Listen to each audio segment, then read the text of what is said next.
Hello, my friend, and welcome to the 571st episode of the Sales Podcast. I'm Wes Schaefer, the Sales Whisperer, your host. Today we have returning guest Jeb Blount. He's got a new book, Selling the Price Increase, the ultimate B2B field guide for raising prices without losing customers. And it's a good time to be raising your prices when inflation, the government says it's 9.1. The experts expected 8.8, but it was 9.1, and you and I both know it's probably 20%. It's 40% in some areas and some things. Housing alone has gone up 40-something% in some cities. But I've seen countless examples of people sharing their budgets, their household budgets, groceries, and they're up 40 and 50%. Some are up 100%. So look, you need to be raising your prices. One of the guys in my Monday group, so I'm recording this Friday, August 5th. So we were talking earlier this year around February, and I gave him some pointers on how to raise his prices. He hadn't done it in a while, and he did raise his prices. He did not raise them as much as we had agreed on, as we had discussed, but it was I think it was like 13%, something like that. And 100% of his people took him up on it. I think he raised it 13% for regular work and 20% for emergency work, like same day or whatever, 24-hour turnaround. And 100% of them took him up. And then he went on to have the best 3 months in a row in his business career. So some of that was due to raising his prices, and others was other things we were working on and whatnot. And so within I don't know, as soon as he mentioned that, I told him, now you got to start looking at how to raise your prices again by the end of the year, right? Because that was February. And now, of course, the year's just, inflation is running rampant. So these people have stuck with him. He's doing great work. So clearly, he's still underpriced. And so, I'm recommending he raise him another 10% at least by the end of the year. And we've covered some strategies on how to do that. I talked with Jeb about some of them. He provides some great examples. His book has some great scripts and ideas on how you can do this. It can be a touchy discussion, of course, but there are ways to soften the blow, to prep it. Like anything, it's don't just drop hot potatoes in people's laps. And obviously, the bigger the client, the bigger the percentage of your business they are, the more at risk you are of losing them. So there's things you do have to balance. But in this market, costs are up. So you need to be raising prices to stay in business. Okay, so pay attention to this. Let me know what you think at the end. This is something, I'm happy to discuss. I do discuss on a regular basis in the Monday calls. So come join us, all right? Sellmoreofeverything.com, and I'll help you raise your prices and make more money. Now let's bring on Jeb. Jeb Blount from the Lake House, back in the house, man. We're going to talk about selling the price increase, the ultimate B2B field guide for raising prices without losing customers, man. Welcome back. How the heck are you? I'm doing great. Thank you for having me back on. I really appreciate it. It's always good to be on your show. Man, you are a machine. You just keep spitting out books. What do you have a life? Do you have a life? Tell me. Tell us the truth. The truth is not much. So I basically I write books and I eat, and that's about all I get to do these days. How many keyboards have you worn out? Oh, I go through a Mac a year pretty much. So which is hard to do, but I've got a bad case of tennis elbow right now, and I've narrowed it down to typing on a keyboard. That's awesome. So the book is out, right? It's brand new. Just hit the streets back in the early part of June. Really excited about it, doing well, and it's been a labor of love getting this one out. We made the decision to write it right before Christmas. So the weekend before Christmas, I decided that this book had to get written, and just bear down and got it done, and wrote the most comprehensive book truly that has ever been written for salespeople. And you can, put business owners and, and people in that genre, in the or that category in the mix, but no one's ever written anything like it. It's just most comprehensive. It's the only book that's ever been written on a system for going out and getting price increases from your existing customers. Interesting. I learned years ago, I was dabbling in real estate, and this guy, oh, I'm drawing a blank on his name. He was super famous coach on real estate, but he called it a nuisance price increase on dealing with rent, right? He's like, you can raise prices 3 to 5%, 7%. People will complain, but they're not going to move, right? You do a big increase, yeah, now they're kind of motivated to look around. And I've always relayed that info to my clients, and that's kind of held true. But so does that apply to what you're talking about? Can you get away with these little ones, or are you teaching like, hey, go get a 20 or 50% price increase? Well, there's actually science behind exactly what you said. There's three core reasons, and there was a big study done on this, on what will cause people to accept a price increase. Now, that doesn't mean they're going to be happy about it. So they're just accepting it. Accepting means that they're going to take the price increase and they're not going to quit doing business with you. And that's really the key here, right? Get the price increase, keep the customer. And one of those things is the relative size of the price increase based on what people are paying. So if the relative size is small, then you're typically just going to give people a price increase and then you're going to defend it. They're going to call you. They're going to say this isn't fair. They're going to, they're going to complain. And in those cases, what salespeople need to have is scripts and ways to articulate why the price increase was put in place. The other reason why people will accept a price increase is when they believe that it's fair. So human beings inherently have a sense of fairness. So if you're able to articulate and explain why the price increase is fair, people will accept the price increase. And then finally, when people feel like they're getting good value for their money, so if you're doing a great job of taking care of them, and in some cases you need to articulate that in terms of a business case, especially when the price increase is larger, you need to explain why what they're getting for the price increase. But in those cases, people will readily accept the price increase. And those three drivers, from a psychology standpoint or psychological standpoint, those are things that will cause people to say, okay, I'm not happy about it, Wes, I'll take the price increase, and they'll just continue to do business with you, and then everything will even out over time. Yeah. I've been on both ends of this, and I've worked, small and large companies. It seemed like the big companies, especially when I was in corporate America, would just throw out price increases. Hey, oh yeah, well, so we're raising prices 20% and your quota's up 30%. Go get them, Tiger. You're like, what in the holy hell? Is there rationale? Is that just the board of directors just want to make more money so they can have an exit? Well, there's no doubt, right? And this, I think, is important for everybody who is in business, that price increases are the fastest way to drive profit to the bottom line, as long as you're keeping your customers. So you keep customers, keep orders, you get price increases.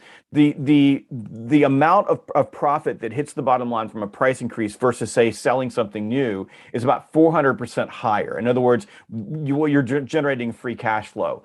So there is definitely a drive inside of businesses to increase profits through price increases. And this book, by the way, we're in an interesting time right now in our economy where there's a lot of inflation.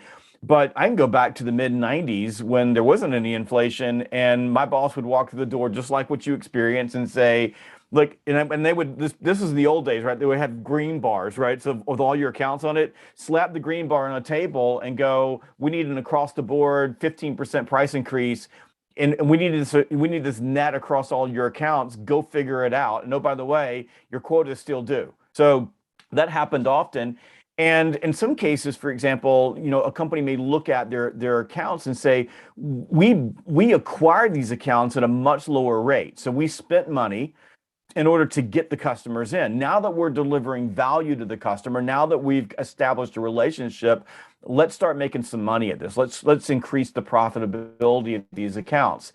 And back in the days when people would slap the green bar down, in a lot of cases we weren't making the quarter, so the leaders would say, all right, we need to make the quarter. So here's what we're going to do. Bonuses, we've got to pay bonuses. So there are lots of reasons why companies did that. But if you're the frontline salesperson, you don't got a choice. Like, your job is to go get the price increase, and you better be able to explain it, because if you lose those customers along the way, it's going to impact your income.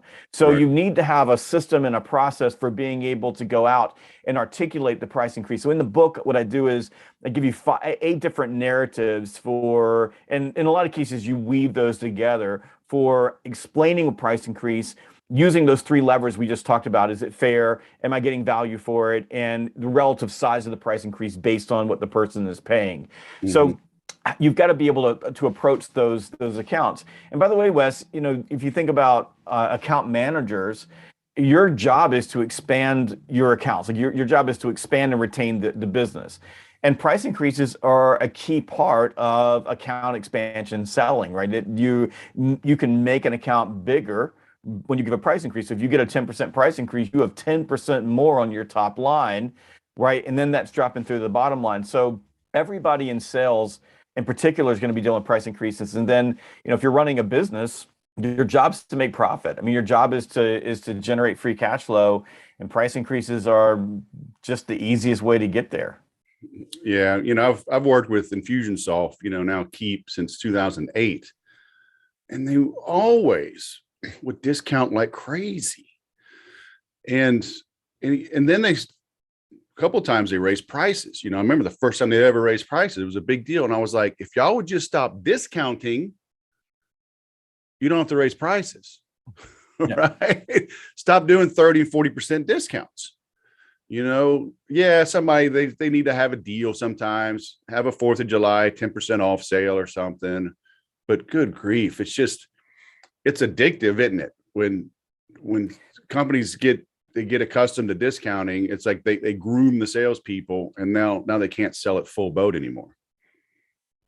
Well, that's true. And by the way, salespeople are really good at discounting. I mean, if you think about what salespeople are great at, they're great at discounting. They're great at making customers happy. They're not so good at going out and talking to their customers about price increases. So yeah, I mean, for a company, if you think about it from the account acquisition side, the less you discount, the less there is a need down the road to optimize or equalize your pricing, so that you're actually making money at it. So it is it's always a bit of a trade-off, but if you're trying to take market share, in some cases the strategy is going to be, let's go out and buy the business, but down the road, the people that are responsible for taking care of that business are going to be responsible for the price increases. And you imagine, think about it, at Infusionsoft, you have account, people who acquire new business, new logos, and people who have to manage those logos. The people that manage those logos are the ones that are going to feel the brunt of the customers calling up and going, "What are you talking about? How can you possibly charge me this much for this? I'm leaving. I'm going to to one of your competitors." Mm-hmm. That will happen. And it is a regular cycle of business. I think that most companies that are mature probably are not using discounting as much in order to bring in new business. Companies that are in markets like Infusionsoft, where marketing automation, inbound marketing, all of that work, all that software has been is insanely competitive. And it's all about grabbing customers, because once you get a customer in, it's very difficult for those customers to leave you, like unwinding the relationship. Sure. And I think that's one of the things you have to take into account when you're looking at price increases, is what is the risk of losing that customer? And that, once you calculate that risk, that's going to inform your approach to the price increase itself. Should companies just have a standard, hey, every year we're going to raise prices 5%, or because I see quite often they don't raise prices, and then they jump in this big one. Oh, don't get mad at us. It's been 5 years since we've raised prices. And even though that's quote unquote fair, when you just drop a 20% increase on somebody and they weren't expecting it, I mean, we do have budgets. There is CapEx and OpEx and blah, blah, blah, blah, blah. And so can you shed some light on that? Well, it would make more sense. And a lot of companies, by the way, have like CPI price increases. They have, regular price increases built into their agreements. And I can't think of very many agreements that I sign with a vendor that doesn't have a provision in the contract itself for future price increases. So the answer is yes. It would make a lot more sense if the company would institute the price increase every single year. There's two reasons why companies don't do that. One is because the salespeople are afraid to do it. So it's the account manager's job to go get the price increase. It's part of the contract, but the account manager doesn't go tell the customer they're getting the price increase. The company gives that account manager a little bit of leeway to manage their account. So then you end up in a situation where now the prices are not optimized. And like you said, you're dropping a 20% price increase in all at once. Go back to the original question that you asked about the psychology behind relative size of the price increase. All of a sudden you've violated a basic principle of getting people to take a price increase. So that's one reason. The other reason is because sometimes companies get scared of losing that customer when the contract renews. So if you've got a contract in place and you put through a price increase and you wait to put the price increase in too close to the contract renewal time, now you're in trouble again, because now you've awakened the sleeping giant, right? Now the company says, well, you're going to give me a price increase. I'm going to start looking at your competitors. So the key here in those particular situations is what I always did, Wes, when I was running, large businesses, is I red, yellow, green all my customers. So greens were people that were customers that were under contract and I had no chance of losing them in the moment because the contracts were safe. Yellows were we were getting close to a jump off point where that customer would have the ability to begin looking at other competitors. And red was we waited too late and now we're in the danger zone, and anything that we do could trigger losing the customer because they're out of contract. And what you want to do as a leader is take all of your accounts, and if you can identify the greens are where you want to go after a price increase. Because if I've got a contract with you, Wes, and the contract itself is safe, in other words, we've got enough length or enough time left on the term that you can't just say, well, I'm not taking your price increase, I'm taking my football and I'm going someplace else. If you tell me, no, I'm not paying this price increase, Jeb, I have an opportunity to say why. And you say, well, because your service stinks, or because your quality's terrible, or because of this, or because of that. I've got time to go in and fix that. The side benefit of that is that while I'm fixing it, then I can come back with the price increase and I can renew your contract before the term. So I'm able to extend the term later, which, by the way, messes up all of my competitors who probably have those contract X dates in their CRM. So I want to focus on the greens. And then in the yellows, you want to make sure that you're getting your yellows renewed and you're not in situations where you've got this big list of accounts that are in yellows and reds, right? That they're in that danger zone. And a lot of leaders, if you were to do this with your accounts, what you'll notice is that most of your customers are in the danger zone because your salespeople are waiting to the last minute to go have contract conversations and have price increase conversations. So you have to clean that up first, but then you start working in your greens. You have no danger of losing the customer. You always have an off ramp, and you're able to go have those price increase conversations way earlier and explain the value you're delivering and explain why they're fair. And that's, I think, you start thinking about long-term strategy. That's what works in those particular situations. Clients are kind of manipulative, though, aren't they? Because if you go in and say, okay, look, man, there's a 5-year contract. Here's a 3-year contract, and now we're going to give you 20% off for year 1, 10% off for year 2. Then after that, it's going to be list price. They seem to forget that 1 and 2 year point. And it's like, dude, you signed it. Right. I mean, so is that look, fair? Yeah, look, when you take a price increase into a customer, they instantly get amnesia. When you're negotiating a deal with someone, right, and they've agreed to all the terms, and then you start getting down to the point where they're going to sign the contract, suddenly they get amnesia. When you've been delivering amazing service and amazing quality, and you've gone the extra mile, and you've done things for them, that are not in the contract just because they asked you to, and now you're sitting down and having the conversation, they have a tendency to get amnesia. So the solution here is have those conversations really early. You can't be afraid to have the conversation. You need to approach those conversations with relaxed, assertive confidence. And by the way, you need to get your message in order. So when they get amnesia, you can sit down and explain to them, show them why the price increase is necessary, what they're getting from you, and even pull out your calculator and start doing the math for them so you can show them what they're getting. I mean, look, the truth is that I'm a vendor. I mean, I'm a vendor and I'm a customer because I run a small business. You're a vendor, you're a customer when you're a small business. And when someone comes to me with a price increase, I push back hard. I mean, I challenge the salesperson. I'm not nice about it. I don't want to pay a price increase. Nobody wants to pay a price increase because the price increase essentially is profit for you, right? And it's taking away profit from me. And like you said earlier, like I got to plan for things. I've got to be able to pass this on to my own customers. I got to be able to adjust my business. But especially when you're dealing with business owners, a price increase comes directly out of their back pocket. This isn't some like big business out there. These are individuals who, for just even for tax purposes, the profitability of their company drops right through to their, to their income statement. So or income tax statement. So I'm going to push back hard on a price increase. It's up to the salesperson to be able to sell it to me. You've got to be able to stand your ground. You've got to be able to articulate. And the truth is, Wes, most salespeople just go away. I mean, most of the time, if I push back real hard, the salesperson tucks their tail, they turn around, they walk out the door, and they don't come back again. And some of them don't deserve a price increase, and they walk away because they know that's the truth.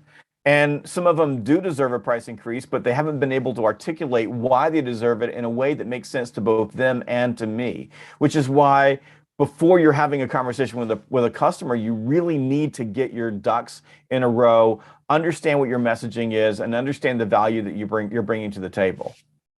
Yeah. I tell small businesses, when we're having this discussion, I said, look, let's say you increase prices 100%, you double your prices, and you lose half of your customers. I say, what have you really lost? And it's an extreme example, but it gets them thinking, I could make the same amount of money and work half as much, right? So, and of course, I mean, nothing's that static, right? But it gets them thinking like, yeah, okay. It's like, can we use this strategy to maybe cull the bottom 10% of our customers, right? Because we should be firing some of the leeches, right?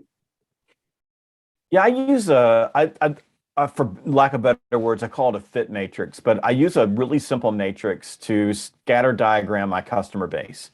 And in the upper right-hand corner, it's easy to work with high profit. Below that is easy to work with low profit. On the other side, it's hard to work with high profit, and below that is hard to work with low profit. So I focus my time and attention on when it comes to a price increase. I begin with hard to work with low profit. These are the customers that take a lot of my resources. They don't make life a lot of fun because we're constantly, jumping through hoops for them, and we're not making a lot of money because of that. So I begin there.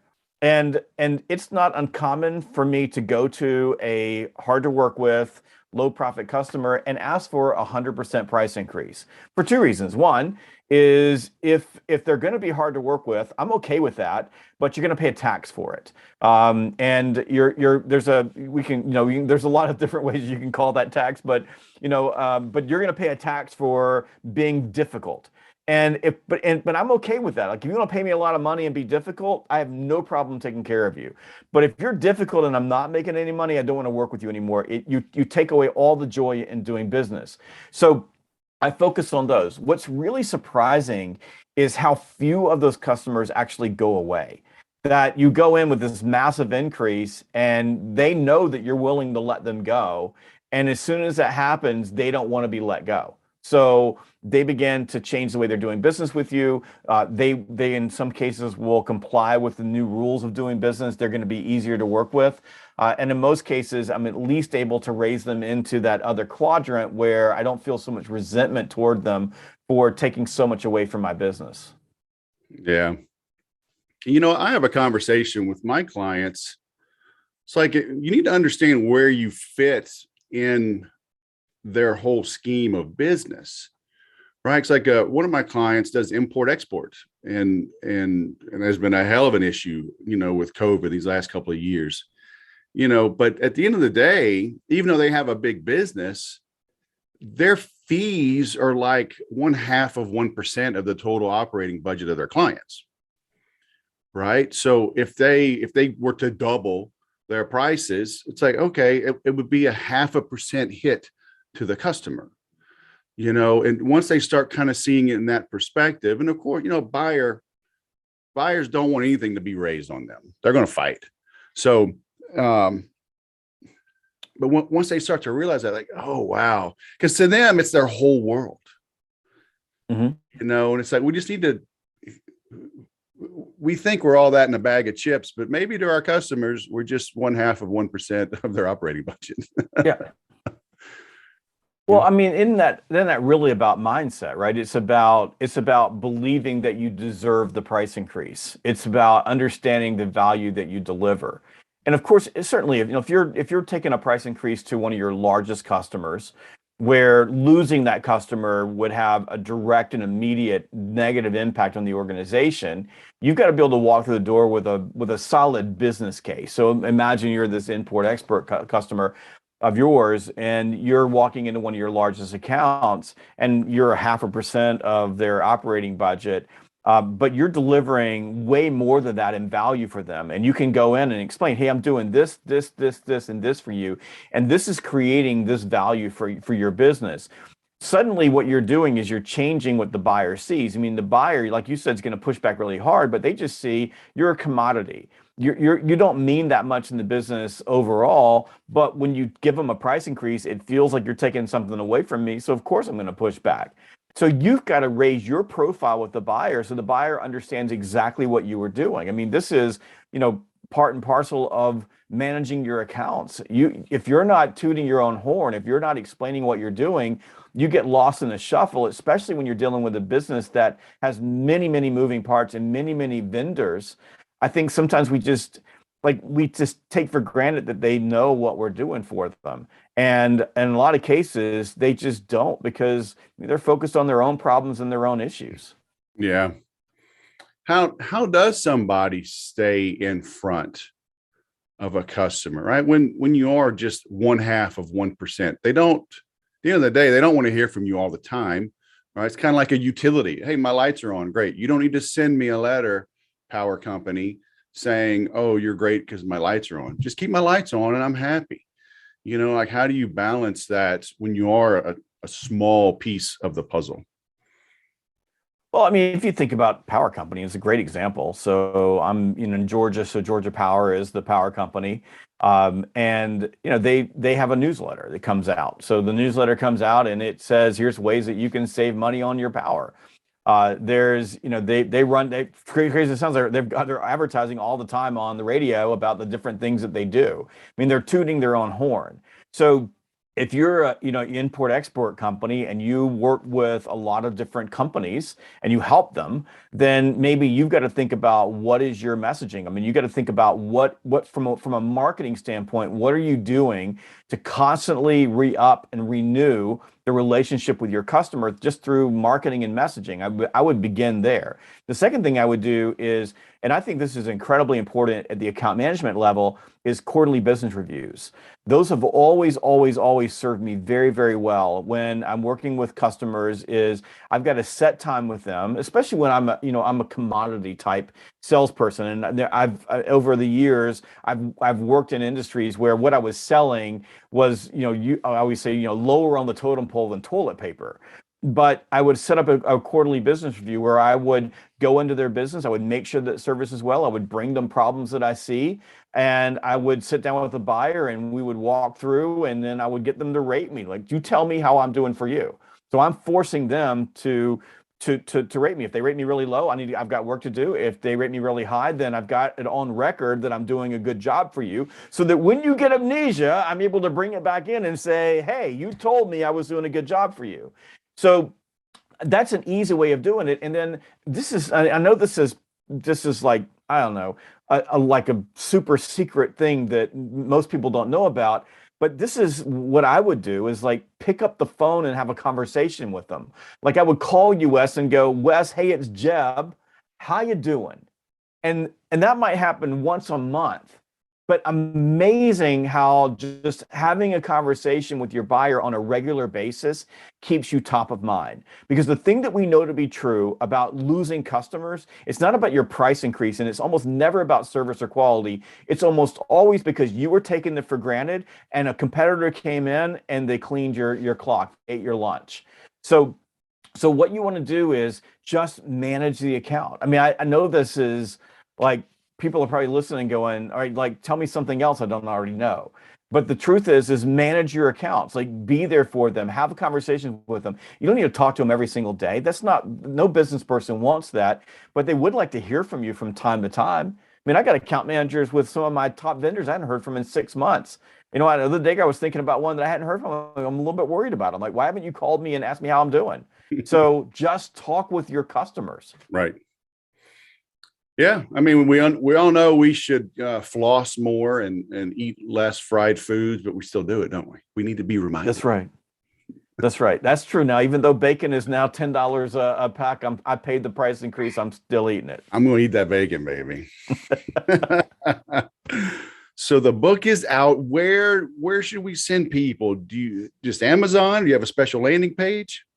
Yeah, no, I go to Amazon. I would go to Amazon. I would go to Barnes and Noble. There's, booksellers all over the place. A lot of independent booksellers who would be very happy if you bought the book from them. It'll be out on audio and an Audible in about 3 weeks or so from now. So you can go to Audible. You can go get it on Kindle. You can get it as a hard copy. I would go there, go to any of those places, and pick up Selling the Price Increase. All right, man. Well, it's a Friday. You're on vacation. I would keep you like 2 more hours, but I'm gonna grant you a reprieve. All right, because this is like the 37th time you've been on the show. So I'm just gonna link to all the other episodes. Tell people Awesome. Go listen back to those and get the book. All right, is that fair? That's fair. I love it. Thank you, and sir. Feel free. You can send me some bacon with the book. Okay, so I will do that. I accept bacon gifts. Absolutely. All right, Jeb Blount, are you in Georgia on vacation? Or I am in Georgia. I'm in the North Georgia mountains in my little writing cabin. I've got a couple of books I'm working on this summer. So. Oh, very nice. All right. Well, wear out another Mac, man. Great catching up with you. Will do. Nice talking to you too. Thank you, sir. See you, man. Most salespeople just walk away because they know they haven't earned the price increase. Ouch. As a business owner, I have the luxury of charging whatever I want. I've raised the price of the Sell More of Everything group twice this year. I'll raise it again next year. It'll be even more. My services, I've raised prices on the CRM Butler service. I've raised prices on my own private consulting. I get to decide on how much to discount, if at all, when somebody's buying HubSpot or Keep from me. But in the B2B world, I get it. You're carrying a bag, you got a quota, the boss comes down, raising prices. It can be hard, it can be a pain. I see HubSpot, they've raised prices a bunch all the time on various things. They still seem to be doing fine as a company. It is a great product. And, I've always said people will pay for 2 things. They'll pay for experiences and for exclusivity. And the more you charge, the more you can offer those types of things to them. So, but when this is handed down, thrust upon you, okay, you need to get with the program, all right, or get gone. I mean, that as an employee, those are your options. And my last corporate America job, I worked for a big company, and we were not paid on margin, right? And what we did in the telecom space, we would go after the major vendors, like Verizon, Fios, and we were buying the business. We would sell to them at almost no profit. But we could use them as a feather in our cap. They got us in other entities, but then all of the contractors that were working, for Verizon, would have to buy our equipment, and it sucked. But those guys paid more money, right? We got the margin from those guys, and so there you go. The little guy gets screwed. But I remember it hurt my soul to do these extreme discounts to these big companies. But I remember my boss's boss saying, "Hey, you're not paid on margin. Why do you care? Go get the business." So I did. But again, that's why it was one of my last jobs. It's just, I didn't like that industry, and the manager that I had, he'd been in the space his whole career. And I remember him saying that his boss early on told him, the industry is structured to where you have one great year and then 2 crappy years. And there wasn't a lot you could do about it.